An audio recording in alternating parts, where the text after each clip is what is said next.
সিরাত কিংবা তারিখের কিতাব খুলে দেখুন, দেখবেন সাহাবায়ে কেরাম রাদিয়াল্লাহু আনহুম পতাকা উড্ডীন রেখেছিলেন।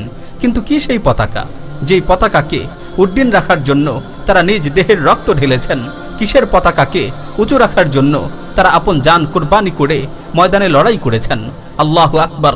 মুতার যুদ্ধে মুসলিম বাহিনীর সেনাপতি যায়েদ ইবনে হারিসা রাদিয়াল্লাহু তাআলা আনহু যখন শহীদ হয়ে গেলেন, আশহাদু আল্লা ইলাহা ইল্লাল্লাহ ওয়া আন্না মুহাম্মাদার রাসূলুল্লাহ,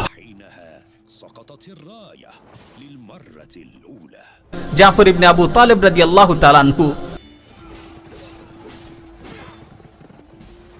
পতাকা উঠিয়ে পূর্ণ উদ্যমে যুদ্ধ শুরু করলেন। যুদ্ধ চলছে, এমনই মুহূর্তে তিনি ঘোড়া থেকে নেমে ঘোড়ার পা কেটে দিলেন। অতঃপর আঘাতের পর আঘাত হেনে কাফিরদের প্রতিহত করতে লাগলেন। এক পর্যায়ে শত্রুপক্ষের আঘাতে তার ডান হাত কেটে গেল। তিনি বাম হাতে পতাকা তুলে নিলেন। এরপর শত্রুর আঘাতে তার বাম হাতও কেটে গেল। জাফর ইবনে আবু তালেব রাদিয়াল্লাহু তাআলা আনহু তার দুহাতের অবশিষ্ট অংশ দিয়ে বুকের সাথে কালেমার পতাকাকে জড়িয়ে ধরলেন। শাহাদাতের আগ পর্যন্ত তিনি তাওহীদের ঝান্ডাকে সমুন্নত রাখলেন। এরপর আব্দুল্লাহ ইবনে রওয়াহা পতাকা উঠিয়ে নিলেন। তিনি ঘোড়ার পিঠে উঠে সম্মুখ অগ্রসর হয়ে লড়াই করতে লাগলেন। তরবারি হাতে কাফিরদের মোকাবেলা করতে করতে শাহাদাত লাভে ধন্য হলেন। তার শাহাদাতের পর বনু আজলান গোত্রের সাবিত ইবনে আকরাম রাদিয়াল্লাহু তাআলা আনহু লাফ দিয়ে পতাকা উঁচিয়ে ধরলেন। তারপর এই সম্মানের পতাকাকে মুসলিম বাহিনীর নতুন সেনাপতি খালিদ ইবনে ওয়ালিদের হাতে হস্তান্তর করা হলো। তিনি পতাকা হাতে নিয়ে বীর বিক্রমে যুদ্ধ করতে লাগলেন। আর মদিনায় বসে বসে এই ঘটনাই ওহীর মাধ্যমে রাসূল সাল্লাল্লাহু আলাইহি ওয়াসাল্লাম তার সম্মুখে উপবিষ্ট সাহাবায়ে কেরামকে বলছিলেন, পতাকা হাতে যায়েদ যুদ্ধ করছে, সে শহীদ হয়ে গেল। এবার জাফর পতাকা হাতে নিল, তারপর সেও শহীদ হয়ে গেল। এবার আব্দুল্লাহ ইবনে রওয়াহা পতাকা হাতে নিল, তারপর সেও শহীদ হয়ে গেল।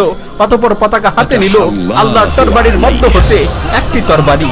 এমনকি আল্লাহ তাআলা তার নেতৃত্বে মুসলিম বাহিনীকে বিজয় দান করলেন।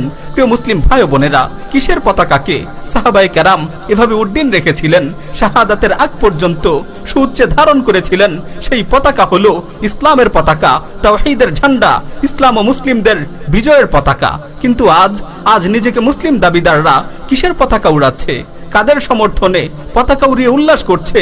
আফসোস, শত আফসোস, সাহাবায়ে কেরামও পতাকা উড্ডীন রেখেছিলেন। সেই পতাকা ছিল ইসলামের পতাকা।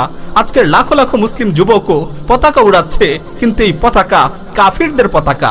সাহাবায়ে কেরামও পতাকা উঁচু করেছিলেন, সেই পতাকা ছিল তাওহীদের পতাকা। আজকের মুসলিম যুবকরাও পতাকা উঁচু করছে, কিন্তু এই পতাকা হচ্ছে কুফর ও শিরকের পতাকা। সাহাবায়ে কেরামও পতাকা উড্ডীন করে বিজয়ের